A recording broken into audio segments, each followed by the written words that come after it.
வணக்கம் நேயர்களே. இது ஷர்மிளா டாக்கீஸ். நான் உங்கள் டாக்டர் ஷர்மிளா. இன்னைக்கு நம்மளோட சிறப்பு விருந்தினரா இணைஞ்சிருக்கிறாங்க. திராவிட நட்புக் கழகத்தின் துணைத் தலைவர் தோழர் ஸ்ரீவித்யா அவர்கள். வணக்கம் தோழர். வணக்கம் தோழர். கடந்த தேர்தல்ல பாத்தீங்கன்னா, தமிழ்நாட்டுல பெண்களுக்கு, குழந்தைகளுக்கு பாதுகாப்பு இல்ல அப்படிங்கிற ஒரு முக்கியமான விஷயத்த முன்வச்சுதான் தாவேகா தேர்தலை சந்திச்சது. இன்ஃபாக்ட் மக்களுக்கு விஜய் வந்துட்டாருன்னா அவர் ஒரு பெரிய மாற்றத்தை கொடுப்பாரு அப்படிங்கிற ஒரு எதிர்பார்ப்பு மக்கள் கிட்ட இருந்தது. அந்த எதிர்பார்ப்புக்கு கொஞ்சம் கூட குறை வைக்காம பல மேடைகள் அவர் பேசும்பொழுது என்ன சொன்னார்ன்னா, நம்ம ஆட்சியில சட்டம் ஒழுங்குல எந்த சமரசமும் இருக்காது. மக்களுக்கு ஒரு பிரச்சனைன்னா இந்த விஜய் நிப்பான், கேள்வி கேட்பான் அப்படிங்கிற ஒரு விஷயத்த தொடர்ந்து அவர் பேசிக்கிட்டு இருந்தாரு.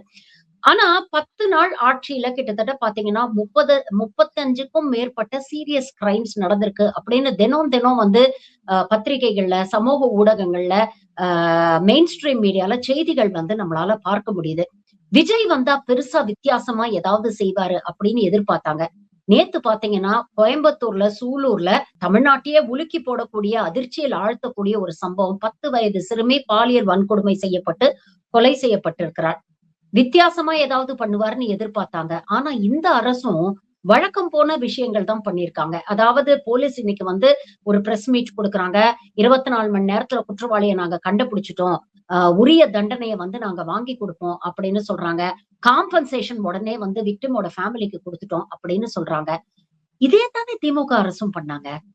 இப்ப என்ன மாற்றம் வந்திருக்கு தோழர்? அதாவது தோழர், பெண்களுக்கு எதிரான பாலியல் குற்றங்கள் அப்படிங்கும்பொழுது நடப்பதற்கு முன், நடந்ததற்கு பின் அப்படிங்கறத பத்தி நம்ம விரிவா பேசணும். ஆனா இப்போ பெண்களுக்கு எதிரான குற்றங்கள் பேச வர்றதுக்கு முன்னாடி மிக முக்கியமா நம்ம பேச வேண்டியது அப்படிங்கறது விஜய பற்றி. விஜய்க்கு இப்ப விஜய் என்னவா இருக்கிறாருன்னா ஒரு ஸ்டேட் மேனேஜரா தான் இருக்காரு. அந்த பொசிஷனுக்கு கூட அவர் தகுதியானவரான்னு கேட்டீங்கன்னா கிடையாது. அவர் நிறைய மேடைகள்ல அரசு தேர்தலுக்கு முன்னாடி அவர் தொடர்ந்து மேடைகள்ல பேசினதை பத்தி நீங்க சொன்னீங்க. பொய்யை திரும்ப திரும்ப சொல்வதன் மூலமாக மக்களை நம்ப வைக்க முடியும் அப்படிங்கிற ஒரு பிஜேபியினுடைய ஃபார்முலாவை விஜயும் ஃபாலோ பண்ணார். மிக முக்கியமா அவர் பெண்களுக்கு துரோகம் பண்ணியிருக்கிறாரு, ஏமாற்றி இருக்கிறார். அது அது மன்னிக்க முடியாத ஒரு குற்றம். ஏன்னா எல்லா விதமான குற்றங்கள்லயும் ஆளாக்கப்படக்கூடியது, பாதிக்கப்படக்கூடியது யாருன்னு பாத்தீங்கன்னா பெண்கள் தான். அவர்களுக்கு நீதி அப்படிங்கிற படிக்கட்டுக்கிட்ட போய் கூட நிக்க முடியாத ஒரு சூழல் தான் பெண்களுடைய நிலை இந்த சமூகத்துல.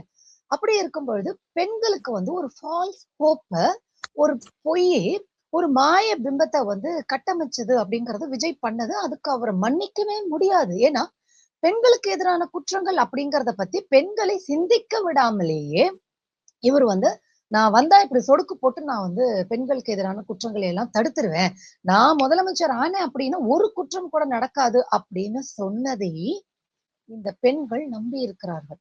அந்த பெண்கள் நம்பினது குற்றமா அப்படிங்கறது இன்னொரு பார்ட். ஆனால் பெண்கள் இந்த மாதிரி பேசக்கூடியவர்களை நம்புவாங்க. ஐயோ அவர் அப்படி சொல்றாரு, அவர் வந்தா நம்மள காப்பாத்திடுவாரு. அதுவும் சினிமால எல்லாம் அவர் நிறைய பெண்களை காப்பாத்திருக்கிறாரு, நிஜத்திலையும் அப்படி பண்ணுவாங்க போல இருக்கு, பண்ண முடியும் போல இருக்கு அப்படின்னு சொல்லிட்டு பெண்கள் நம்பினாங்க. பாத்தீங்களா? நான் அவர்களை குற்றவாளியா ஆக்குவதா இல்லையாங்கிற ஒரு கன்ஃபியூஷன்ல இருக்கிறேன். ஏன்னா பாதிக்கப்படுபவர்கள் யாராவது ஒண்ணு சொல்லும் பொழுது சரி கொஞ்சம் ஆறுதலா இருக்கே நம்ம நம்புவோம் அப்படின்னு நினைக்கிறது அப்படிங்கிறது இயற்கை. அப்போ எல்லா விதத்திலயும் பாதிக்கப்படக்கூடிய பெண்கள் என்ன நினைச்சிட்டாங்க, விஜய் சினிமால கட்டுற மாதிரி பெண்களை காப்பாத்திடுவாரு அப்படின்னு நினைச்சுக்கிட்டாங்க. நான் என்ன கேட்கிறேன், அதே சினிமாவில் இப்ப பெண்களுக்கு எதிரான பாலியல் குற்றங்களுக்கு காரணமாக சினிமா இருக்குதானா? அதுவும் இருக்கு. போதைப் பொருள் இருக்கானா? அதுவும் இருக்கு. இங்க வளர்ப்பு பிரச்சனையா இருக்கா? வளர்ப்புனால பெண்களுக்கு எதிரான குற்றங்கள் நடக்குதா? அதுவும் இருக்கு. இந்த சமூகம் காரணமா? ஆமா, இந்த சமூகமும் காரணம். போதைப் பொருள் காரணமா? ஆமா, போதைப் பொருளும் காரணம். இப்படி பல்வேறு காரணங்கள் இருக்கு. ஆனா விஜய் பரப்புரை செய்யும் பொழுது என்ன சொன்னாரு, பெண்களுக்கு எதிரான குற்றங்கள் நடக்கிறதுக்கு காரணம் அப்ப இருந்த திமுக அரசு மட்டும்தான் அப்படின்னு சொல்லிட்டு பெண்களை ஏமாற்றி இருக்கிறார். அந்த அதாவது ஒருத்த ஏமாத்தி பொறுப்புக்கு வரான் அப்படின்னு சொன்னா அவன் எவ்வளவு பெரிய அயோக்கியனாக இருக்கான். அப்ப பெண்களுக்கு எதிரான பாலியல் குற்றங்கள்னா என்னன்னு பெண்களை புரிய விடாமலேயே செய்து, அவங்களுக்கு புரிஞ்சாதானே இதுக்கு எப்படி ரியாக்ட் பண்ண முடியும், இதை நான் எப்படி அண்டர்ஸ்டாண்ட் பண்ணிக்க முடியும், ப்ராப்ளம் எங்க இருக்கு. இத ஒருத்தர் சொடுக்கு போட்டாலோ ஏய் அப்படின்னு சொன்னாலோ, இல்ல பஞ்ச் டைலாக் அடிச்சாலோ, இல்ல ஒவ்வொருத்தர் பின்னாடி ஒரு போலீஸை நிறுத்தி வைத்தால் கூட இப்படி குற்றங்கள் குறையறதுக்கு வாய்ப்பு கிடையாது. இதுக்கு பல்வேறு விதமான காரணங்கள் இதுல இருக்கு அப்படின்னு பெண்களை சிந்திக்க விடாம பொய் சொல்லி ஒரு ஒரு ஒரு நரேட்டிவ் செட் பண்ணி ஒரு இந்த சோசியல் மீடியா மாஃபியா கும்பலை வச்சு பெண்களை நம்பி ஏமாற வச்சிருக்காருதுன்னா அப்ப இருக்கும்போது சிஎம் இவர் என்னெல்லாம் கேட்டாரு. சிஎம் சார், ஐயோ பெண்கள் குழந்தைகள் இயற்கை உபாதை கழிக்க கூட போக முடியல, இப்ப வீட்டு வாசல்லயே பெண் குழந்தையால விளையாட முடியாம போயிடுச்சு. இப்போ நான் இன்னைக்கு திமுக ஆட்சியில இருந்தாலும் சரி, திமுக ஆட்சியில இல்லாட்டாலும் சரி, இல்ல யார் ஆட்சியில இருந்தாலும் பெண்களுக்கு எதிரான குற்றங்கள் நடக்கும்போது நான் அதை என்னைக்குமே அரசியலாக்க மாட்டேன். ஏன்னா பெண்களுக்கு எதிரான குற்றங்கள் நடக்கிறதுக்கான காரணங்கிறது வேற வேற. அரசியல் குற்றம் இருக்குமா, அரசியல் காரணமாக இருக்குமா, அதிகாரம் காரணமாக இருக்குமானா இருக்கும், இல்லைன்னு சொல்ல. அந்த அதிகாரம் அப்படிங்கிறது ஆணாதிக்க சிந்தனை. ஆண்களுடைய பார்வையில் பெண்கள் என்னவாக இருக்கிறாங்க, அதுக்கு ஒரு சொசைட்டி காரணம், சினிமா காரணம், வீடு காரணம், குடும்பம் காரணம், எல்லா விதத்துக்கும் இது காரணமா இருக்கு. ஆனா விஜய் இப்ப எங்க போனாரு அப்படிங்கிற ஒரு கேள்வி. இப்ப பாதிக்கப்பட்ட பெண்களுக்கு இப்போ நம்ம பேசுறோம். இதுல எனக்கு என்னன்னா உண்மையாவே சொல்றேனே, கரூர்ல பாதிக்கப்பட்ட மக்களுக்காக நம்ம எல்லாருமே வருத்தப்பட்டோம். நம்மளுடைய கண்ணீரை சிந்தணும். ஆனால் அந்த மக்கள் நம்மளுடைய கண்ணீருக்கு தகுதியானவர்களாக கேட்டீங்கன்னா இல்லாம போயிட்டாங்க. அவங்க என்ன சொன்னாங்க, பரவாயில்ல எங்க வீட்டுல இருக்கிறவங்க செத்தாலும் பரவாயில்ல, விஜய் முதலமைச்சர் ஆவார். எங்களுக்கு ஒரு புள்ள போனாலும் பரவாயில்ல, இன்னொரு புள்ள, எங்க வீட்டு பிள்ளைங்க செத்தாலும் பரவாயில்ல, அதுக்கு தார்மீக பொறுப்பு ஏத்துக்காம ஓடி போன விஜய பரவாயில்ல, எங்களுக்கு ஒரு மாற்றம் வரணும் அப்படின்னு ஓட்டு போட்டாங்க. நான் ரொம்ப கேக்குறேங்க, ரொம்ப ரொம்ப ஒரு அடிப்படையான ஒரு கேள்வி கேட்கிறேன். பெண்களுக்கு எதிரான பாலியல் குற்றங்கள் அப்படின்னு பொங்கக்கூடியவர்கள் யாரையும் வேணாலும் கேட்கிறேன். எங்க விஜய் அண்ணன் 10 பேரை கூட வச்சுப்பாரு, உனக்கு என்ன வந்துச்சு? எங்க விஜய் அண்ணனுக்கு நாங்க அக்காவா இருப்போம், தங்கச்சியா இருப்போம், பொண்டாட்டியா கூட இருப்போம், உனக்கு என்ன வந்துச்சு? நாங்க எப்படி வேணாலும் இருப்போம்னு பேசக்கூடியவர்களை பார்த்து கேட்கிறேன். இப்படிப்பட்டவர்கள் இருக்கும் பொழுது பெண்களுக்கு எதிரான குற்றங்கள் குறையுமா? பெண்களுக்கு எதிரான வன்முறை அப்படிங்கறது அடிக்கிறது மட்டும் கிடையாதுல்ல, பாலியல் வன்முறை மட்டும் கிடையாது இல்லையா, உணர்வை கிழிப்பதும் வன்முறை தானே. டொமஸ்டிக் வயலன்ஸும் உங்களுக்கு அதுல வரும் இல்லையா? அப்போ விஜய் வந்தா ஓவர் நைட்ல இதை மாத்திருவாரு. விஜய் மட்டும் இல்ல, விஜயோட அப்பா வந்தாலும், அப்பனுக்கு அப்பா வந்தாலும், ஏன் விஜயை படைத்ததாக விஜய் நம்பக்கூடிய கடவுளே வந்தாலும் பெண்களுக்கு எதிரான இல்ல விளிம்பு நிலையில் எளிய மக்களுக்கு எதிரான குற்றங்களை தடுக்க முடியுமான்னு முடியாது. அப்போ இங்க பேசப்பட வேண்டியது இந்த வன்முறைக்கு காரணமாக இருக்கக்கூடிய பல காரணங்கள். இப்போ வன்முறை நடப்பதற்கு முன், நடந்ததற்கு பின்னாடி குற்றவாளியை தேடணும், ஆதாரபூர்வமாக நிரூபிக்கணும். ஏன்னா சட்டம் அதுக்கு மேல, சட்டத்துல நிறைய ஓட்டைகள் இருக்கும் இல்லையா? நம்ம இப்ப வேற ஒரு ஊர்ல கூட பார்த்தோம், ஏற்கனவே ரேப் கன்விக்டட் குற்றவாளி அவன் பெயில்ல இன்னொரு சின்ன பொண்ணை பாலியல் வன்முறை கொண்டிருக்கான். அப்போ சட்டம் எந்த லட்சணத்துல இருக்கு? அப்போ சந்தேகத்திற்கு இடம் என்று நிரூபிக்கணும், அவன் பெயில்ல வராத மாதிரி பாத்துக்கணும், அவன் பெயில்ல வந்ததுக்கு பிறகு கூட அவன் பின்னாடி ஒரு கேமரா வச்சு ஒரு போலீஸ வச்சு துரத்திக்கிட்டே இருக்கணும், அவன் இன்னொரு குற்றத்துல ஈடுபடாம இருக்கணும், காம்பன்சேஷன் கொடுக்கணும், அந்த பாதிக்கப்பட்ட குழந்தை உயிரோட இருந்தா ட்ராமால இருந்து வெளில எடுத்துட்டு வரணும், காம்பன்சேஷன் கொடுக்கணும். அல்லது இப்ப இந்த குழந்தை இறந்துருச்சு, இது போல இன்னொரு சம்பவங்கள் நடக்காம இருக்க, இல்ல அந்த வயது ஒத்த குழந்தைகளுக்கு அந்த மாதிரி ஒரு மன பாதிப்பு ஏற்படாமல் இருப்பதற்கு நடவடிக்கை எடுக்கிறது குற்றம் நடந்த பிறகு. குற்றம் நடப்பதற்கு முன் விஜய் சொன்னாரே, நான் வந்தா தடுத்துருவேன்னு, தடுத்தாரா? அப்ப எல்லாத்துக்கும் டைம் வேணும்னா, இப்போ பொருளாதார மேம்பாடு பல விஷயங்கள். இப்போ நீங்க பாத்தீங்கன்னா, இன்னைக்கு போலீஸ் கமிஷனர் அந்த ஐஜி பிரஸ் மீட் கொடுக்கும்பொழுது அந்த லேடி சொல்றாங்க, நாங்க 24 மணி நேரத்துல கிட்டத்தட்ட 250 சிசிடிவி கேமராவுக்குள்ள ஆய்வு பண்ணி உடனே 24 மணி நேரத்துக்குள்ள குற்றவாளிகளை பிடிச்சிட்டோம் அப்படின்னு சொல்றாங்க. இப்ப குற்றம் நடப்பதற்கு முன் அப்படின்னு சொல்லும்போது எனக்கு அண்ணா யூனிவர்சிட்டி கேஸ் ஞாபகம் வருது. சிசிடிவி கேமராஸ் இருந்தும் அந்த குற்றத்தை தடுக்க முடியல. இங்கேயும் சிசிடிவி கேமரா 250 சிசிடிவி கேமராவை ஆய்வு பண்ண தெரிஞ்ச இவங்களுக்கு இந்த 250 சிசிடிவி கேமராவையும் மானிட்டர் பண்ணணும் அப்படிங்கிறது ஏன் தெரியல? மானிட்டர் பண்ணிருந்தா இந்த குற்றத்தை தடுத்திருக்கலாம் இல்லையா? இதே கேள்வியைதான் அண்ணா யூனிவர்சிட்டி வழக்கிலையும் அன்னைக்கு இருந்த அரசை நோக்கி நாம எழுப்பணும். இன்னைக்கும் இன்னைக்கு இருக்கக்கூடிய அரசை நோக்கி இந்த கேள்வியை நாம எழுப்ப வேண்டிய ஒரு தேவை இருக்கு. இங்க ஆட்சிகள் மாறினாலும் சிஸ்டமிக்கா இருக்கக்கூடிய ஃபெயிலியரை இவங்க அட்ரஸ் பண்ண மாட்டேங்கிறாங்க. இன்னைக்கு ஆட்சிக்கு வந்தோன்னா அதிரடியா நாங்க 400 ரவுடியை கைது பண்ணிருக்கோம் அப்படின்னு தாவேக அரசு சொன்னது. சிங்கப்பெண் அதிரடி படை நாங்க ஏற்படுத்தியிருக்கோம். பொது இடங்கள்ல குறிப்பா பார்க் இது போன்ற இடங்கள்ல எல்லாம் இவங்க கான்ஸ்டன்டா பெட்ரோல்ல இருப்பாங்க அப்படின்னு சொன்னாங்க. அப்படி இருந்தும் திருச்சி ஐஜி ஆபீஸ் வாசல்ல ஒரு நபர் தன்னுடைய காதலியை கழுத்தை நெரிச்சு கல்லால அடிச்சு இது பண்ண அந்த வீடியோ 2 நாள் முன்னால வைரல் ஆச்சு. இன்னைக்கு பாத்தீங்கன்னா கோயம்புத்தூர்ல வீட்டு வாசல்ல விளையாடிட்டு இருந்த ஒரு பெண்ணுக்கு, ஒரு குழந்தைக்கு இந்த மாதிரி ஒரு சம்பவம் நடந்திருக்கு. அப்போ சிஸ்டமிக்கா இருக்கக்கூடிய விஷயங்களை அட்ரஸ் பண்ண எல்லா அரசும் தவறுது அப்படின்னு நீங்க நினைக்கிறீங்களா? இங்க வந்து டேமேஜ் கண்ட்ரோல், அதாவது சம்பவம் நடந்ததுக்கு அப்புறம் டேமேஜ் கண்ட்ரோல் பண்ணி கவர்ன்மெண்ட் ஒரு ஃபேஸ் சேவிங் ஒரு விஷயத்துல வந்து ஈடுபடுறாங்களே தவிர, குற்றங்களை தடுப்பது அப்படிங்கிறது ஒரு அரசுடைய கடமை. குற்றம் நடந்ததுக்கு அப்புறம் நடவடிக்கை எடுக்கிறதுங்கிறது செகண்டரி. பட் குற்றங்களை தடுப்பேன் அப்படிங்கிற ஒரு உறுதிமொழியை கொடுத்துதான் ஆட்சிக்கு வந்திருக்கிறார் இல்லையா? அப்போ ஓவர் எக்ஸ்பெக்டேஷன் அப்படின்னு நாம பார்க்கிறதா, அந்த ஓவர் எக்ஸ்பெக்டேஷனை விஜயே கிரியேட் பண்ணிட்டாருன்னு நீங்க நினைக்கிறீங்களா? இப்படி ஓவர் எக்ஸ்பெக்டேஷன் இருக்கிறதுனால ரொம்ப டிசப்பாயின்மெண்ட்டும் அதிகமா இருக்கு. ஓவர் எக்ஸ்பெக்டேஷன விஜய் கொடுத்தாரு, அது தவறு.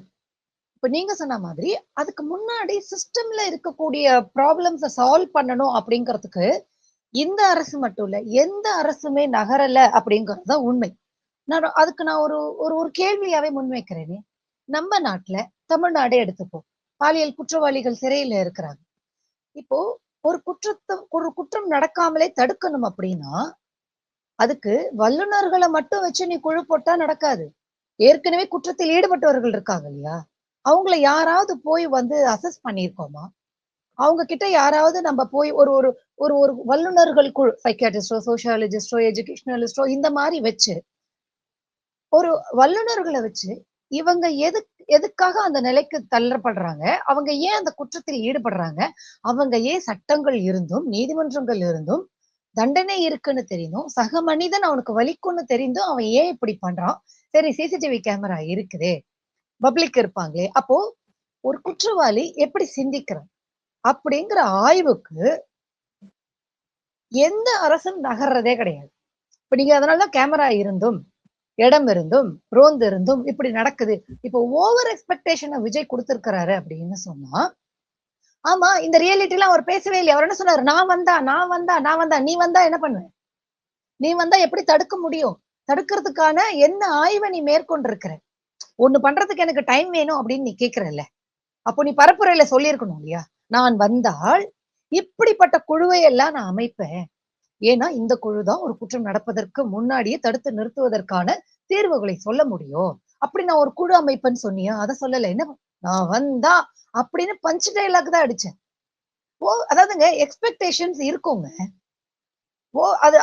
அதுல வந்து ஏமாற்றம் வருதா அப்படின்னா கண்டிப்பா ஏமாற்றம் வரும். ஆனால் விஜய்க்கு ஓட்டு போட்டவங்க அந்த ஏமாற்றத்துல இருப்பாங்க அப்படின்னு பேசுவதற்கு நான் தயாராக இல்லை. காரணம், உண்மையா சொல்றேன், என்ன வந்து என் மேல கோவப்பட்டாலும் வெறுத்தாலும் எனக்கு கவலை கிடையாது. இப்போ ஒரு பெண் குழந்தையை காப்பாற்ற முடியாம போயிருச்சு, விஜய் ஏன் இதை முன்கூட்டியே தடுக்கலன்னு கேட்கலாம். அது லாஜிக் இருக்கான்னு ரெண்டாவது விஷயம். ஆனா நீ திமுக ஆட்சியில இருக்கும்போது கேட்டல, அப்ப தடுக்க முடியும்னு உனக்கு தெரியுது இல்ல, அப்ப நீ ஏன் தடுக்கல? திமுக தடுக்கல, நான் வந்தா தடுத்துருவேன் நீ சொன்ன, அப்ப ஏன் தடுக்கலங்கிற கேள்விக்கு நான் நகருவேன் இல்லையா? அப்ப அதுக்கு நீ பதில் சொல்லணும் இல்லையா? எப்படி நீ என்ன பண்ணின? அதுக்கு ஒரு குழு அமைச்சிருக்க, இந்த மாதிரி வந்து எடுப்பாங்க அப்படின்லாம் நீ சொல்லவே இல்லையே. நான் வந்தா தடுத்துருவேன் நீ வந்து ஒரு ஃபால்ஸ் ஹோப் ஒண்ணு கொடுத்துருக்கல. அப்ப இந்த பெண்கள் வந்து ஏமாற்றப்பட்டோமே அப்படின்னு ஃபீல் பண்ணுவாங்களான்னு கேட்டீங்கன்னா, எனக்கு அதுல வந்து அந்த எனக்கு அதுல உடன்பாடு கிடையாது. ஏன்னா என்ன சொல்றாங்க, அவர் எப்படிங்க வந்து 10 நாள்ல வந்து பொருளாதாரத்தை நிமித்த முடியும்? அவர் வந்தோடனே எப்படிங்க இது எல்லாத்தையும் சீர்திருத்தம் பண்ண முடியும்? அவர் வந்தோடனே எப்படிங்க இது எல்லாத்தையும் பண்ண முடியும்? அப்படி இதை வந்து நான் அரசியலாக்க விரும்பலை. ஆனால் விஜய் அரசியல் ஆக்கினார். அந்த அரசியலா எதுக்கு ஆக்கினார்னா, பெண்களை ஏமாற்றி ஓட்டு வாங்குவதற்காக. இப்போ விஜய் ஆதரவாக இருக்கக்கூடிய பெண்கள் என்ன சொன்னாங்க? திமுக ஆட்சிக்கு வந்துச்சு அப்படின்னு சொன்னா பெண்களுக்கு பாதுகாப்பே இருக்காது. 2 நரேட்டிவ்ங்க. நாங்க வந்து வந்தா ஊழலை ஒழிச்சிருவோம், பெண்களுக்கு பாதுகாப்பை கொடுத்துருவோம், இதுதானே சொல்லிட்டே இருந்தீங்க. ஏங்க நான் ஒண்ணே கேக்குறேன், இப்போ விஜய் இப்படி பேசி பேசி பேசி பேசி அவருக்கு ஓட்டு போட்டவர்களில் பெரும்பாலானவர்களை என்னவா மாற்றி வைத்திருக்கிறாரு? ஒரு துறை சார்ந்த வல்லுநர்களாக மாத்தி வச்சிருக்காரா? இல்ல அரசியல் குறித்து சிந்திக்கக்கூடிய மனிதர்களாக மாத்தி வச்சிருக்காரா? இல்லையே. அபத்தமாக பேசுவது, அநாகரிகமாக பேசுவது, வன்முறையாக பேசுவது, மிக கேவலமாக பேசுவது, இப்படிதானே இருக்காங்க. அப்ப நான் ஒண்ணு கேக்குறேன், இப்ப இந்த கிரைம் எல்லாம் யார் பண்ண போறா? இப்போ விஜயை விமர்சித்தால் கீழே வந்து கமெண்ட் போடுறவன் என்ன போடுறான்? ரொம்ப கேவலமா போடுறான். அப்போ இப்படி பேசுபவன் தானே நாளைக்கு இந்த குற்றத்தை எக்ஸிக்யூட் பண்ற இடத்துக்கு போவான்.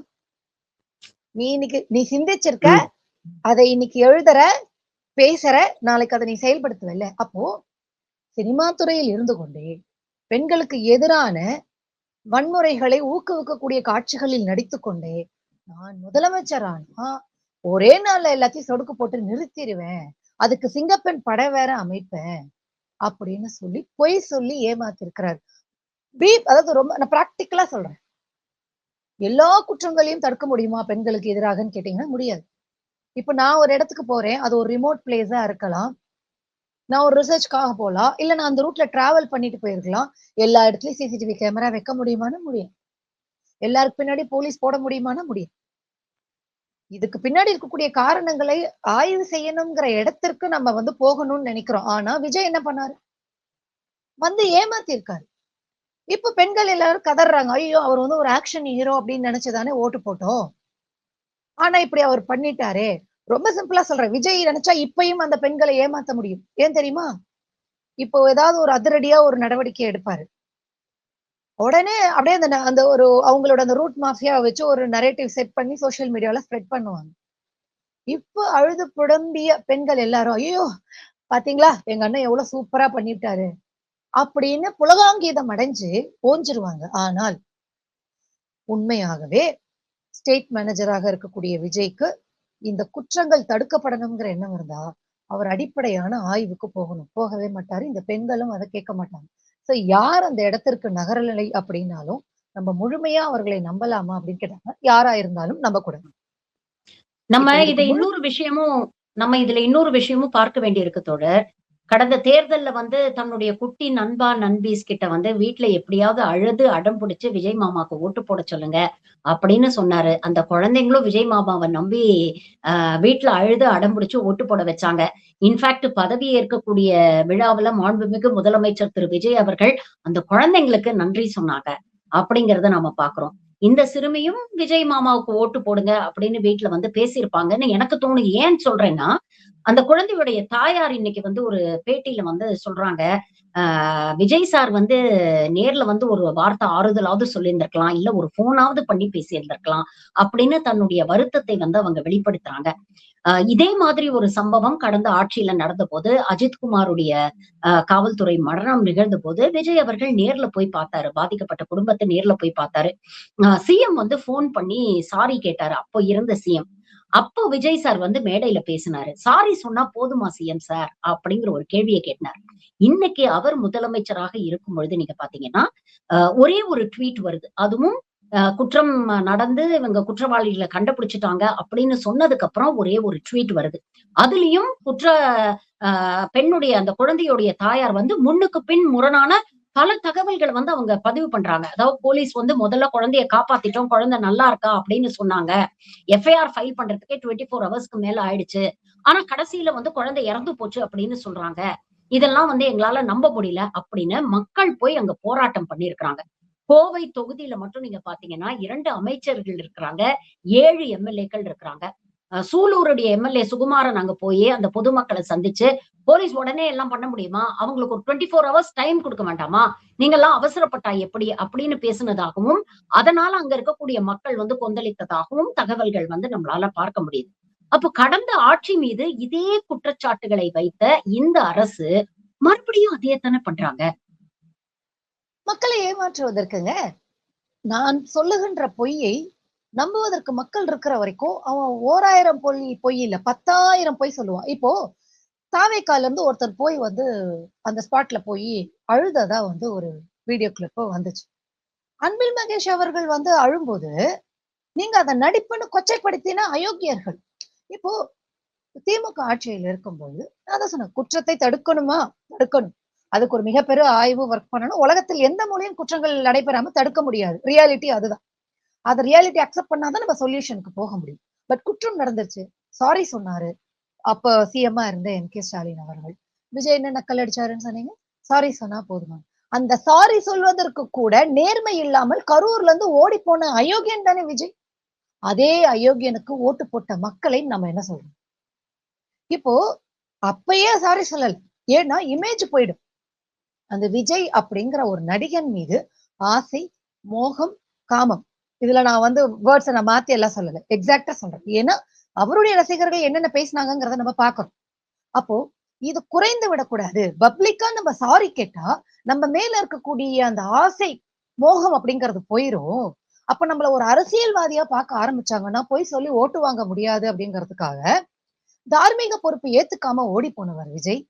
சாரி சொல்லல, ஏதோ 4 செவத்துக்குள்ள சாரி சொன்னேன் அப்படின்னு நான் என்ன கேக்குறேன். நேர்மையாக மக்களிடம் வந்து மன்னிப்பு கேட்க முடியாத நீ மனிதனாகவே இருப்பதற்கு தகுதியற்றவன். ஆனா முதலமைச்சராக இருந்த போது மு.க.ஸ்டாலின் அவர்கள் மன்னிப்பு கேட்டாரே, அது ஒரு தலைமை பண்பு. சக மனிதனாக உன்னுடைய வலியை நான் உணர்கிறேன். சிம்பத்தி எம்பத்தி இல்லாத ஒரு எப்படிங்க மனிதனாக இருக்க முடியும்? அப்ப விஜய் மனிதரா நான் கேட்கிறேன். இப்ப நீங்க போய் அழுதா நாங்க அதை வந்து உண்மையான அக்கறைன்னு நாங்க நம்பணுமா? அப்போ உனக்கு வந்தா மட்டும்தான் கண்ணீரா? ஏன் மத்தவங்க மனுஷனுக்கு வந்தா நீ ஏத்துக்க மாட்டியா? நீ நான் என்ன கேட்கிறேன், விஜய் அந்த ஸ்டேட் மேனேஜர் அப்படிங்கிற பொறுப்புக்கு வந்ததுல இருந்து இன்று வரை எதுக்காவது வாயை திறந்து பேசியிருக்காரா? அவர் பேச மாட்டாரு. அவர் பேசணுங்கிற எதிர்பார்ப்பும் எனக்கு கிடையாது. அவர் பேசவும் கூடாது. அப்பதான் அம்பலப்பட்டு போவாரு. ஏன் அவர் பேசல அப்படின்னா அவருக்கு எதுவுமே தெரியாது. எதுவும் ஒருத்தருக்கு தெரியாம இருக்கிறது குற்றம் இல்ல. ஆனா தெரிந்து கொள்ளணுங்கிற இடத்திற்கு நகராமல் ஒரு இருக்கிறான் அப்படின்னா அவன் எவ்வளவு பெரிய ஃப்ராடா இருக்கான். அப்போ ஒரு வரி கூட பத்திரிகையாளர்களை சந்தித்து பேசுவதற்கான ஆற்றலோ அறிவோ துணிச்சலோ இல்லாதவர் தான். இப்ப அந்த அம்மா கேக்குறாங்க, சிஎம் வந்து போன்ல வரல, போன்ல வந்து சொல்லலன்னு. வேணா பாருங்க, சிறிது நாட்கள் கழிச்சு அவர் போன்ல பேசினாரு, ஆறுதல் சொன்னாரு, போன்லயே அழுதாரு விஜய் அப்படின்னு நியூஸ் வரும். அப்போ கோச்சுக்கிட்டாலும் பரவாயில்ல, இந்த பாதிக்கப்பட்ட அந்த அம்மா பரவாயில்ல அப்படின்னு சொல்லக்கூடிய இடத்திற்கு நகர்ந்தாலும் ஆச்சரியப்படுவதற்கு இல்ல.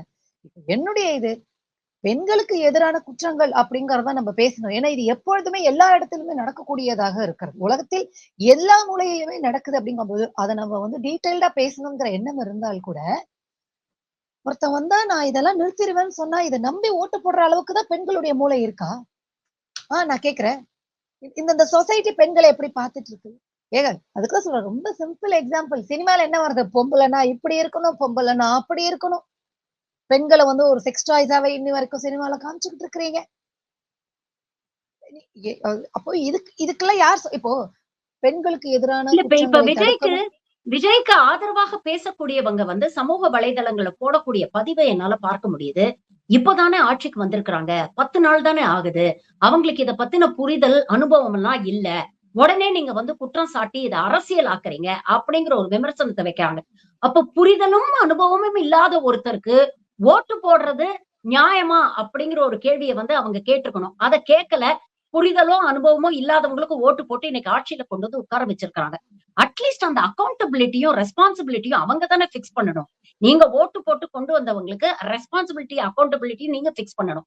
ஆனா நீங்க இங்க என்ன பண்றீங்கன்னா அவர்களுக்கு நீங்க வக்காலத்து வாங்குறீங்க. இது ஒரு பக்கம்னா இன்னொரு பக்கம் பாத்தீங்கன்னா ஏகப்பட்ட சோசியல் மீடியா இன்ஃபுளுசர்ஸ் பொது தளத்தில் இயங்கக்கூடியவர்கள், இதற்கு முன்னால அரசியலே பேசாதவர்கள், இன்ஸ்டால வந்து சோசியல் மீடியா இன்ஃபுளுசர்ஸா இருப்பாங்க, சின்னத்திரை நடிகர்கள் நடிகைகள், இவங்கெல்லாம் தேர்தலுக்கு முன்னால திடீர்னு அரசியல் பேசக்கூடிய சமூக செயல்பாட்டாளராக மாறின ஒரு விந்தைய வந்து நம்மளால பார்க்க முடிஞ்சது. பெண்களுக்கு பாதுகாப்பு இல்ல, சட்டம் ஒழுங்கு சீரழிஞ்சு போச்சு, இது சரியில்லை அது சரியில்லை, லஞ்ச ஊழல் நிறைஞ்சு போச்சு, வாரிசுல அரசியல் வந்துருச்சு அப்படின்னு திடீர் அரசியல் பேசிய இந்த சோசியல் மீடியா இன்ஃபுளுசர்ஸ் யாருமே இன்னைக்கு இந்த விஷயத்தை பத்தி வாயே திறக்க மாட்டேங்கிறாங்க. எந்த நடிகரும் பேசல, எந்த சின்னத்திரை நடிகையும் பேசல, யாருமே ரீல்ஸ் போடல, யாரும் இதை விமர்சனம் பண்ணல அப்படிங்கிற பார்வையை நீங்க எப்படி பாக்குறீங்க? அப்போ இவங்களுக்கு உண்மையாக இந்த சமூகத்தின் மீது அன்பு இல்லை. இப்ப நீங்களும் நானும் பேசிக்கிட்டு இருக்கோம்னா இந்த சக மனிதர்கள் அவங்க மேல இருக்கக்கூடிய அன்பின் அக்கறையின் காரணமா தானே பேசிட்டு இருக்கோம். இல்லைன்னா எல்லாரும் அவங்கவுங்க வேலையை விட்டுட்டு உட்காந்து பேசுறதுக்கு என்ன? எல்லாரும் அவங்கவுங்க பழப்ப விட்டுட்டு எதுக்கு பேசிட்டு இருக்கோம்? நான் இந்த சமூகத்துல இருக்கேன், நான் என்னுடைய சக மனிதனை நேசிக்கிறேன். அவன் பாதிக்கப்பட்ட நான் பாதிக்கப்படுவேன், நான் பாதிக்கப்பட்ட அவன் பாதிக்கப்படுவான். ஒரு ஆரோக்கியமான சமூகமாக இருக்கணும் அப்படிங்கிற உண்மையான அக்கறையோட தான் நான் பேசுறேன். அப்போ திமுக ஆட்சியில நடந்த போது நம்ம கேள்வி கேட்டோம். பெண்களுக்கு எதிரான குற்றங்களை என்னைக்குமே அரசியல் ஆக்கணும்னு விரும்பல, பட் அக்கௌண்டபிலிட்டி இருக்கணும் அப்படின்னு நம்ம பேசியிருக்கோம். அப்போ இப்ப இன்ஃபுளுசஸ் பண்றாங்க, பேசினாங்க, இப்ப வாயை திறக்கல அப்படின்னா இவர்கள் இவர்கள் அயோக்கியர்கள். அதனாலதான் ஒரு அயோக்கியத்தனமான விஜயை ஆதரித்தார். விஜய்க்கு ஓட்டு போட்டவங்களுக்கு ஒரு அக்கௌண்டபிலிட்டி வேணுமான்னு கேக்குறீங்க? கிடையாது.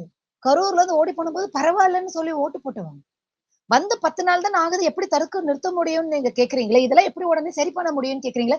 உன் வீட்ல அப்படி நடந்திருந்தா இந்த பதில நீ சொல்லுவியா? விஜய் வீட்ல அப்படி நடந்திருந்தா அவர் வந்து அப்படியே சும்மா 10 நாள் உட்காருவாரா? நான் இப்பதான் வந்திருக்கேன், எல்லாத்தையும் இல்ல தடுத்து நிறுத்த முடியாது.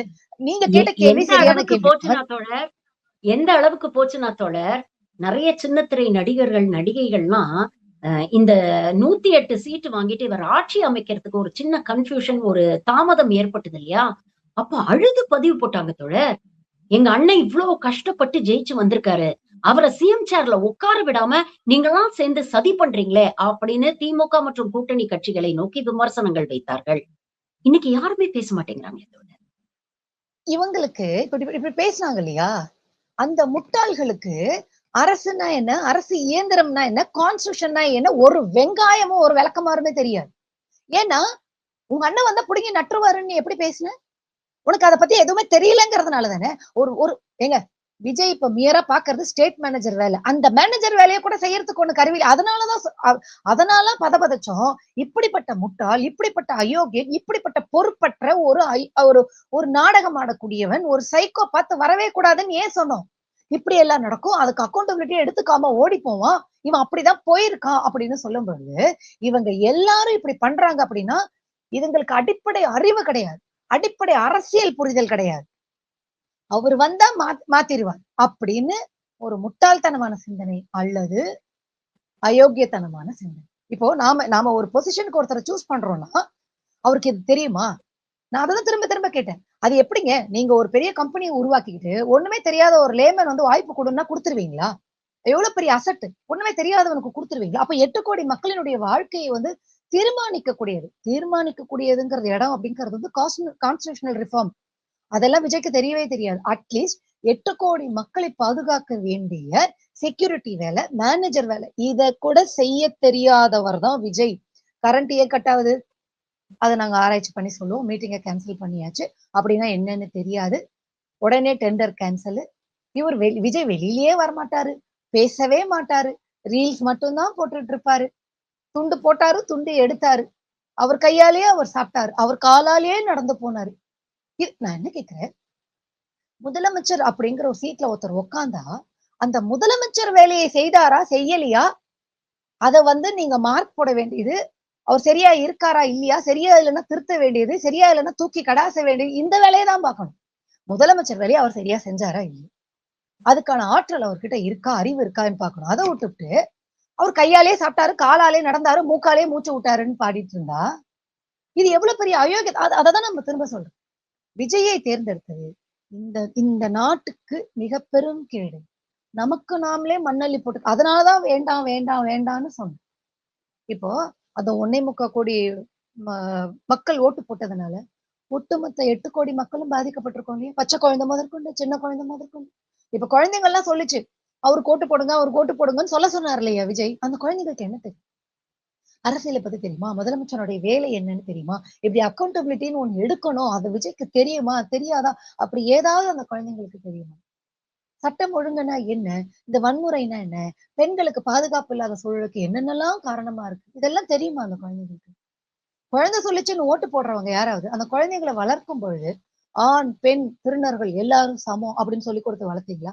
சினிமாவை என்னவா பார்க்கணும்? ஒருத்தர் ஒண்ணு சொன்னாருன்னா அதை எந்த அளவுக்கு அனலைஸ் பண்ணணும், வேலிடேட் பண்ணணும் அப்படிங்கறதெல்லாம் சொல்லி கொடுத்தீங்களா? எதுவுமே இல்லை. அப்போ இந்த குழந்தைகள் சொல்லி ஓட்டு போட்டுங்கிறது அந்த குழந்தைகளை அடுத்த விக்டிமா நம்ம மாத்திக்கிட்டு இருக்கோம்னு அர்த்தம். இந்த அறிவு கூட இல்லாம பேரண்ட்ஸ் எல்லாம் இருந்திருக்கிறாங்க. திரும்பவும் சொல்றேன், இந்த பெண்களுக்கு எதிரான குற்றங்கள்ங்கிறது ஒரு ஒரு ஒரு ஒரு மிகப்பெரும் விவாதம். அதை பத்தி நம்ம நிறைய பேச வேண்டியிருக்கு. ஒரு டிஃப்ரெண்ட் டிஃப்ரெண்ட் ஆங்கிள் நம்ம பேச வேண்டியிருக்கு. ஏன் வந்து இல்ல இப்ப கூட ஒரு இத ஏன் பேசுறோம் அப்படின்னா, பார்க்கக்கூடிய மக்களுக்கு எப்பவுமே பெண்கள் பாதுகாப்பு சம்பந்தப்பட்ட விஷயங்களை எதிர்க்கட்சிகள் அரசியல் ஆயுதமாக ஒரு ஆளும் அரசுக்கு எதிராக பயன்படுத்துவாங்க.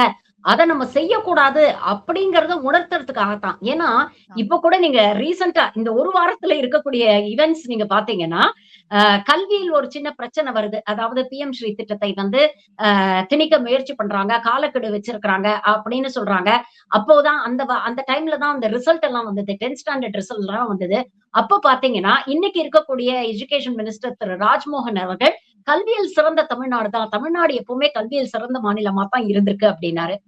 சுகாதாரத்துறையில தாவேகாவினர் போய் அனுமதி இல்லாம ஆய்வு பண்ணாங்க அப்படிங்கிற ஒரு விஷயம் வந்து வெளியில வரும்பொழுது, சுகாதாரத்துறை அமைச்சராக இருக்கக்கூடிய திரு அருண்ராஜ் அவர்கள் வந்து, சுகாதாரத்துறை ரொம்ப சிறப்பா தான் செயல்பட்டுகிட்டு இருக்கு தமிழ்நாட்டுல, அப்படிங்கிற ஒரு விமர்சனத்த வச்சாங்க. இன்னைக்கு தாவேகாவுடைய பெண் அமைச்சர் ஒருத்தர் வந்து இந்த சூலூர் சம்பந்தப்பட்ட கேள்வி பத்திரிகையாளர் கேட்கும்போது, சட்டம் ஒழுங்கெல்லாம் தமிழ்நாட்டுல ரொம்ப சிறப்பா தாங்க இருக்கு, அப்படின்னு பதிவு பண்ணியிருக்காங்க. அப்ப இதெல்லாம் சிறப்பாக இருக்குன்னா, என்ன மாற்றத்தை கொண்டு வருவதாக இவர்கள் மக்களிடம் சொன்னார்கள்? அப்ப எல்லாமே நல்லா இருக்குன்னா, என்ன மாற்றத்தை இவங்க கொண்டு வரப் போறாங்க? அப்படிங்கிற ஒரு கேள்விய நம்ம கேட்க வேண்டியிருக்கு. இத விஜய்யையோ, அமைச்சர்களையோ விமர்சனம் பண்றதுக்காகவோ, இல்ல ஒரு ஒரு அரசியல் காழ்ப்புணர்ச்சியிலோ கேட்கக்கூடிய கேள்விகள் இல்ல. ரெஸ்பான்சிபிலிட்டி, அக்கவுண்டபிலிட்டிய எப்படி நீங்க ஸ்டாலினுக்கும், திமுக அரசுக்கும் ஃபிக்ஸ் பண்ணீங்களோ, இன்னைக்கு விஜய்க்கும், தாவேகா அரசுக்கும் அதே ரெஸ்பான்சிபிலிட்டி அண்ட் அக்கவுண்டபிலிட்டி இல்லையா? அவங்கள எந்த ஸ்கேல்ல நீங்க வச்சீங்களோ, அதே ஸ்கேல்ல இந்த அரசை நீங்க வைக்க வேண்டாமா? மக்களுக்கு அந்த புரிதல் இருக்கணும்ல. ஒரு அதாவது வெறுப்பு அரசியலை விதைத்தால் சிந்தனை திறன் அங்கேருந்து போயிரும். அததான் விஜய் பண்ணார். எல்லாமே நான் சிறப்பா இருக்கும் பொழுது, அப்படி என்ன மாற்றத்தை விஜய் கொண்டு வந்துருவாருன்னு நீங்க கேட்டீங்க இல்லையா? சிறப்பா இருக்கிற எல்லாத்தையும் சீரழிக்கிறதுக்காக தான் விஜய் வந்திருக்காரு. எல்லாமே சிறப்பா இருக்கும்பொழுது, எதுக்கு நீ வரணும்னு ஆசைப்பட்ட? அதிகாரத்திற்கு வரணும்னு ஆசைப்பட்ட. ஒருவருக்கு நிஜமாலுமே இப்போ உங்களுக்கும் ஒரு சமூக அக்கறை இருக்கு இல்லையா? எனக்கும் ஒரு சமூக அக்கறை இருக்கு இல்லையா? அப்ப நீங்க சீஃப் மினிஸ்டர் ஆகணும்னு ஆசைப்படல. நான் சீஃப் மினிஸ்டர் ஆகணும்னு ஆசைப்படல. எனக்கு இந்த சமூகத்தின் மீது அக்கறை இருக்குது. அப்ப இவங்களுக்கு நான் நல்லது பண்ணணும்னு நினைக்கிறாங்கம்பொழுது, அவரவர்கள் இருக்கிற இடத்துல இருந்தே நல்லது பண்ணலாம். எல்லாரும் நாட்ட பாதுகாக்கணும்னா எல்லாரும் போய் வந்து மிலிட்டரியில சேரணுங்கிறது கிடையாது. எந்த வன்முறையில் ஈடுபடாமலும் இருக்கிறது. வரிய ஒழுங்கா கட்டுறது. அடுத்தவர்களுக்கு கெடுதல் விளைவிக்காமல் இருக்கிறது. அப்போ எல்லாமே சிறப்பா இருக்கு. நான் வரணும்னு நீ விஜய் ஆசைப்பட்டதுக்கு காரணம் அதிகார போதை தானே தவிர, இந்த நான் நல்லது பண்ணணும் அப்படிங்கிறது கிடையாது. நீ அப்போ இவ்வளவு வருஷமா இந்த தமிழ்நாட்டுக்கு என்ன நல்லது பண்ணியிருக்க? உனக்கு லக்ஸரி கார் வந்து இம்போர்ட் பண்ணும்பொழுது போட்ட டாக்ஸே கட்ட மாட்டேன்னு கேஸ் போட்ட நீ. நீ பெரிய பணக்காரன், டாக்ஸ் கட்டினா அது ஏழைகளுக்கு உதவும் இல்லையா? அதே கட்ட மாட்டேன்னு என்ன சொன்னார் தானே நீங்க? அப்போ உங்களுக்கு உண்மையாகவே இந்த மாநிலத்தை வளர்க்கணும் அப்படின்னும், இன்னும் வந்து சீரும் சிறப்புமா ஆக்கணுங்கிற எண்ணமே கிடையாது. சிறப்பானதை சீரழிக்க வந்திருக்கிறான். நல்லது பண்ணணும்னு நினைச்சா நீ சினிமா துறையில் இருந்துகிட்டே பண்ணலாம். அதிகார போதைக்காக வந்த. உன்னுடைய அதிகாரத்திற்கு அந்த போதைக்காக இப்ப எப்படி மக்கள் கஷ்டப்பட்டுட்டு இருக்காங்க. அப்போ இந்த ஸ்கேல் வந்து யார் ஆட்சிக்கு வந்தாலும் மக்கள் அதே தானே வைக்கணும்னு நீங்க கேட்கக்கூடிய கேள்விக்கு அததான் நம்ம சொன்னோம். அரசியல்னா என்னன்னு தெரிஞ்சுக்கிட்டு ஓட்டு போடுங்க. உங்களுக்கு ஒரு ஒரு கட்சியின் மீது விருப்பு இருக்கலாம். ஆனால் ஓட்டு போடும்போது ஒரு பொதுவான சிந்தனை இருக்கணும். உங்க வீட்டுக்குன்னு தனியா வந்து ஒரு அரசாங்கம் வந்து காசு இதெல்லாம் கொடுக்க முடியாது. உங்க வீட்டுக்குன்னு தனியா ஒரு மூட்டை அரிசியை கொண்டு வந்து கொடுக்க முடியாது. பொதுவாக இந்த கட்சி எல்லோருக்கும் என்ன செய்யும் அப்படின்னாவா இங்க ஒவ்வொருத்தரும் இண்டிவிஜுவலா பெனிஃபிட் ஆவாங்க. அப்ப ஓட்டு போடும்போது ஒரு செய்யற தவறுக்கு இன்னும் நம்ம என்னெல்லாம் கொடுமையை அனுபவிக்க போறோம் அப்படிங்கறத ஒரு மிகப்பெரும் ஒரு ஒரு கவலைக்குரிய கேள்விதான். ஒரு சம்பவம் நடந்ததுக்கு அப்புறம் ஒரு அரசும், காவல்துறையும் என்ன செய்யணுமோ, அத திமுக அரசு செஞ்ச மாரி தாவேகா அரசும் செஞ்சிருக்கு அப்படின்னு வச்சுப்போம். நீங்க மாற்றம் கொண்டு வருவோம் அப்படின்னு அரசியலுக்கு வந்திருக்கீங்க. என்ன மாற்றங்கள கொண்டு வரணும்னு நீங்க நினைக்கிறீங்க? இது போன்ற குற்றங்களை நடந்ததுக்கு அப்புறம் டேமேஜ் கண்ட்ரோல் பண்றத விட, நடக்காம இருக்கிறதுக்கு இந்த தாவேகா அரசு என்ன ஆக்கப்பூர்வமான விஷயங்கள கையில எடுக்கணும்னு ஒரு சமூக செயல்பாட்டாளரா நீங்க நினைக்கிறீங்க?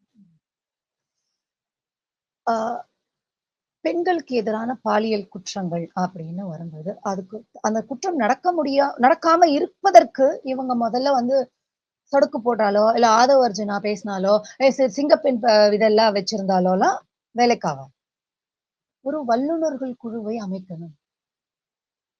என்னென்ன துறையை சேர்ந்தவர்கள் எல்லாம் வந்து குழுவுல அமைக்கணுமோ அமைச்சு அதுக்கான ரிசர்ச் ஒர்க் பண்ணும். அந்த ரிசர்ச் ஒர்க் எந்த கன்க்ளூஷனுக்கு வரும் அப்படிங்கிற ஒரு ஒரு ஒரு எனக்கு ஒரு புரிதல் இருக்கு. அதை நான் ஷேர் பண்ணிக்கிறேன். அது எங்க வரும் அப்படின்னு சொன்னா, நீங்க போலீஸ் போடுறது, கடுமையான தண்டனை வாங்கி கொடுக்கறது, நீதிமன்றத்தை ஸ்பெஷலா அரேஞ்ச் பண்றது, பேட்ரோல்ல எல்லாம் பண்றது, சிசிடிவி கேமரா வைக்கிறது, இது அத்தனையும் இருந்தாலும் ஒரு இடத்தில் வந்து நிற்கும் ஆண்களுக்கு பெண்களின் மீதான திருநர்கள் மீதான பார்வை எப்படி இருக்க வேண்டும் அப்படிங்கறத உணர்த்துவதற்கு கல்வியில் மாற்றம் கொண்டு வர வேண்டும். அந்த கல்வி பாலியல் கல்வியை கற்பிப்பது மட்டுமல்ல, ஆண்களுக்கு ஸ்பெசிபிக்கா சொல்றேன், ஆண்களுக்கு எம்பத்தினா என்ன, சக மனிதனுடைய உரிமை என்ன, சுதந்திரம் என்ன, வலி என்ன அப்படின்னு புரிய வைக்க வேண்டும். அதை நீங்க புரிய வைக்காமல் இந்த மனித சமூகத்தினுடைய, இந்த தமிழ் சமூகத்தினுடைய, இந்த மாநிலத்தினுடைய மக்களினுடைய சிந்தனையை இப்ப வளர்ந்துட்டு இருக்காங்க பாருங்க. எங்க மாமாக்கு ஓட்டு போடுங்க அப்படின்னு சொன்னாங்க பாருங்க. அந்த குழந்தைகளுக்கு இதை நீங்கள் கற்பிக்காத வரை, உணர்த்தாத வரை இந்த குற்றம் எந்த காலத்திலயும் முடியாது. அப்போ இந்த ஒட்டுமொத்த ஆண் சமூகத்திற்கும் எம்பத்தியை நீங்க எப்படி கற்பிக்க முடியும்? விஜய் போய் சொன்னா புரிஞ்சிருவாங்களா? அவன் தான் விஜய் போட்டோ வச்சுக்கிட்டு நம்ம எல்லாரையும் அசிங்கமா திட்டிட்டு இருக்காங்க. அப்போ வல்லுநர்கள் குழு ஆய்வு செய்து இந்த ஆண்களுடைய சிந்தனையை எப்படி மாற்றுவது, அதுக்கு ஒரு விளையாட்டு ஒரு ஒரு ஒரு தூண்டுகோலாக இருக்கும். கல்வி, வேலை வாய்ப்பு, பொருளாதார வாய்ப்புகள், இது எல்லாமே அந்த சிந்தனையை உருவாக்கும். எம்பத்தியை ஆண்களுக்கு சொல்லிக் கொடுக்கணும், உணர்த்தணும். அந்த வல்லுநர்கள் குழு அதற்கான வழிகளை காட்டுவார்கள். அதை இந்த அரசு இம்ப்ளிமெண்ட் பண்ணணும். இப்ப எப்படி மு.க. ஸ்டாலின் அவர்கள் முதலமைச்சராக இருக்கும்போது பொருளாதார வல்லுநர்கள் குழுவை அமைச்சாங்க. இப்ப இந்த ஆட்சியில இந்த குற்றங்களை தடுப்பதற்கு ஒரு வல்லுநர் குழுவை அமைக்கணும். அது இங்கதான் போய் நிற்கும். அந்த குழுவை அமைப்பதற்கு அந்த புரிதல் விஜய்க்கு வரணும். அப்போ ஓட்டு போட்ட மக்கள் விஜயை கேள்வி கேட்கணும். விஜய் பதில் சொல்ற இடத்திற்கு முதல்ல நகர்ந்து வரணும். இந்த பாருங்க, ஒருத்தன் எப்ப தன்னுடைய தவறை திருத்திப்பான் அப்படின்னா அக்கௌண்டபிலிட்டி எடுத்துக்கும் போதுதான். சரி, இது என்னுடைய தவறு, கவனக்குறைவு, நான் இதை சரி பண்றேன் அப்படின்னு சொன்னாதானே அவன் சொல்யூஷனுக்கு போவான். சாரி சொல்லாதவன் எப்படிங்க சொல்யூஷனுக்கு போவான்? சாரி சொல்லாதவன் சேஃப்டியா போய் எங்கேயோ ஒளிஞ்சுக்கதான் செய்வான். அப்ப என்னுடைய இது பலதரப்பட்ட துறைகளை சார்ந்த வல்லுநர்களை நீங்க நியமித்து இது ஒரு ஆய்வு செய்துதான் குறைக்க முடியும். தடுக்க ஜீரோவாக்க முடியுமான கிடையாது. குறைக்க முடியும். தடுப்பதற்கான நடவடிக்கைகளை நம்ம மேற்கொள்ள முடியும். எனக்கு நிறைய விஷயங்கள் ஞாபகம் வருது. விஷன் 2030 அப்படிங்கிற விஷயத்துல முன்னாள் முதலமைச்சர் திரு மு.க. ஸ்டாலின் அவர்கள் சொன்னாரு, மாவட்டத்துக்கு ஒரு மனநல கவுன்சிலிங் சென்டர்ஸை நாங்க ஏற்படுத்துவோம். அதே மாதிரி பள்ளி கல்வி அளவுல ஸ்கூல்ல இந்த மாதிரி மனநல ஆலோசகர்களை நாம நியமிப்போம். அது மூலமாக வளரக்கூடிய குழந்தைங்களுக்கு அந்த பருவத்திலேயே இது போன்ற மாற்றங்கள், உளவியல் ரீதியான, உடல் ரீதியான மாற்றங்கள் ஏற்படும் பொழுது ஆப்போசிட் செக்ஸ் அவங்க எப்படி அணுகணும், ஒரு பர்சனல் ரிலேஷன்ஷிப் அப்படிங்கிறது எப்படி ஆரோக்கியமாக இருக்கணும் அப்படிங்கறதெல்லாம் நம்ம குழந்தைங்களுக்கு ஆரம்பத்திலேயே கத்துக் கொடுக்கறது அப்படிங்கிறது தான் இது போன்ற குற்றங்களை நாளடைவுல குறைக்கும் அப்படின்னு ஒரு விஷயத்த பதிவு பண்ணாரு. கிட்டத்தட்ட இன்னைக்கு இருக்கக்கூடிய முதலமைச்சர் விஜய் அவர்கள்கிட்டயும் இந்த காணொலி மூலமா அதைத்தான் நம்ம ஒரு கோரிக்கையா வைக்கிறோம். குற்றங்கள் நடந்ததுக்கு அப்புறம் நடவடிக்கை எடுப்பது அப்படிங்கிறது ஒரு அரசுடைய கடமை. அதே மாதிரி குற்றங்களை குறைக்கிறதுக்கு என்னென்ன நடவடிக்கைகள் எடுக்கணும் அப்படிங்கிற ரீதியில முதலமைச்சர் விஜய் அவர்கள் சிந்திக்கணும் அப்படிங்கிறதுதான் நம்மளுடைய ஒரு நோக்கமாக இருக்கு இல்லையா? ஆமா, ஃபைனலா ஒரே ஒரு பாயிண்ட் மட்டும் சொல்லிடுறேன். இப்படி நீங்க சொன்ன மாதிரி பள்ளிக்கூடத்துல இப்படி எல்லாம் அமைப்போம்னு முன்னாள் முதலமைச்சர் மு.க. ஸ்டாலின் அவர்கள் சொன்னதெல்லாம் இருக்கு இல்லையா? இப்போ ஒருவேளை இந்த அரசு இந்த நடவடிக்கை எல்லாம் மேற்கொண்டா நம்மளுடைய இந்திய சூழலில், இந்த இந்திய சமூகத்தில் அந்த இடத்தில் ஜாதியும் மதமும் நுழைவதற்கான வாய்ப்புகள் இருக்கு. அதை தடுத்து அது உள்ள நுழையாம பார்த்துக்கிட்டு அமைக்கணும் அப்படிங்கறதா மிக பெரும் சவாலானது. கரெக்ட். நிறைய விஷயங்கள் இன்னைக்கு டிஸ்கஸ் பண்ணிருக்கோம். ரொம்ப ஆக்கப்பூர்வமான பல விஷயங்களை நீங்க சஜஸ்டும் பண்ணிருக்கிறீங்க. பார்ப்போம், பதவியேற்ற தாவேக அரசு இதை நோக்கி உண்மையிலேயே ஒரு மாற்றம் கொண்டு வரணும் அப்படிங்கிற இன்டென்ஷனோட இந்த விஷயங்களை பண்ணா முதலில் பாராட்டக்கூடியவர்கள் நாம தான் இருப்போம். விமர்சனம் செய்யக்கூடியவர்கள் கண்டினியூஸா நம்ம விமர்சனமும் பண்ணிக்கிட்டு இருப்போம். Thank you very much for joining. பல கருத்துக்களை இன்னைக்கு எங்களோட பகிர்ந்தீங்க. நன்றி.